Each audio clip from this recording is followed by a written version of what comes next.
is running in lens as they swing down the back. Living Delights now moves up by about a head, and on the outside is Hudson Hawk.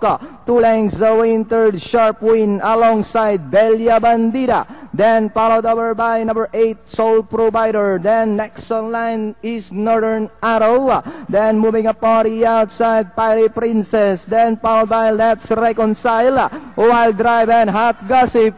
Approaching the turn, Hudson Hawk moves up on the outside by about 3 lengths. A Sharp Win now coming closer in second, and in third Bella Bandida.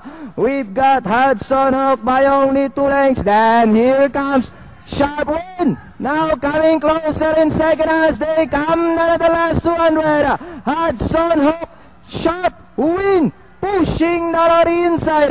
Hudson Hawk, Sharp Win moves up now by Darella. It's now Sharp Win followed now by Hudson Hawk, and finally Sharp Win, Hudson Hawk.